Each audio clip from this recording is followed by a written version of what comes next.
ನನ್ನ ಹೆಸರು doctor Prajwal Kumar US ಅಂತ ತಜ್ಞ ವೈದ್ಯಾಧಿಕಾರಿಯಾಗಿ ಸಾರ್ವಜನಿಕ ಆಸ್ಪತ್ರೆ ಹೆಗಡೆ ತಾಲೂಕು ಇಲ್ಲಿ ಕರ್ತವ್ಯ ನಿರ್ವಹಿಸುತ್ತಿರ್ತೀನಿ.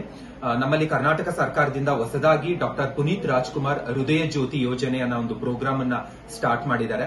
ಸೊ ಯಾವುದೇ ಒಂದು ಪೇಷಂಟ್ಗೆ ನಮ್ಮಲ್ಲಿ ಹಾಸ್ಪಿಟಲ್ಗೆ ಎದೆನೋವು ಅಂತ ಬಂದವ್ರಿಗೆ ಮಯೋಕಾರ್ಡಿಯಲ್ ಇನ್ಫ್ರಾಕ್ಷನ್ ಹಾರ್ಟ್ ಅಟ್ಯಾಕ್ ಆಗಿದ್ದಲ್ಲಿ ಡಾಕ್ಟರ್ ಪುನೀತ್ ರಾಜ್ಕುಮಾರ್ ಹೃದಯ ಜ್ಯೋತಿ ಯೋಜನೆ ವತಿಯಿಂದ ಉಚಿತವಾಗಿ ಈ ಒಂದು ಇಂಜೆಕ್ಷನ್ಗೆ ಆಲ್ಮೋಸ್ಟ್ 36,000ದಿಂದ 40,000 ಆಗುತ್ತೆ.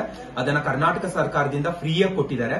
ಯಾವುದೇ ಒಂದು ಪೇಷಂಟ್ಗೆ ಮಯೋಕಾರ್ಡಿಯಲ್ ಇನ್ಫ್ರಾಕ್ಷನ್ ಅಂತ ಏನಾದ್ರು ಇಸಿಜಿ ಏನಾದ್ರು ನಮಗೆ ಗೊತ್ತಾಯ್ತು ಅಂತ ಹೇಳಿದ್ರೆ ಅವ್ರಿಗೆ ಈ ಇಂಜೆಕ್ಷನ್ ಅನ್ನ ನಾವು ಉಚಿತವಾಗಿ ಕೊಟ್ಟು ಇಲ್ಲಿಂದ ನಾವು ಹಬ್ ಹಾಸ್ಪಿಟಲ್ ಜಯದೇವ ಹಾಸ್ಪಿಟಲ್ಗೆ ಹೃದಯ ತಜ್ಞರಿಗೆ ಮತ್ತೆ ಫರ್ದರ್ ಮ್ಯಾನೇಜ್ಮೆಂಟ್ಗೆ ಕಳಿಸ್ಕೊಡ್ತೀವಿ.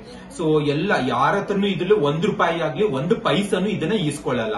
ಇದನ್ನ 36,000ದಿಂದ 40,000 ಆಗುವಂತ ಇಂಜೆಕ್ಷನ್ ಅನ್ನ ನಾವು ಫ್ರೀ ಆಫ್ ಕಾಸ್ಟ್ ಪ್ರತಿಯೊಬ್ಬರಿಗೂ ಕೊಡ್ತೀವಿ.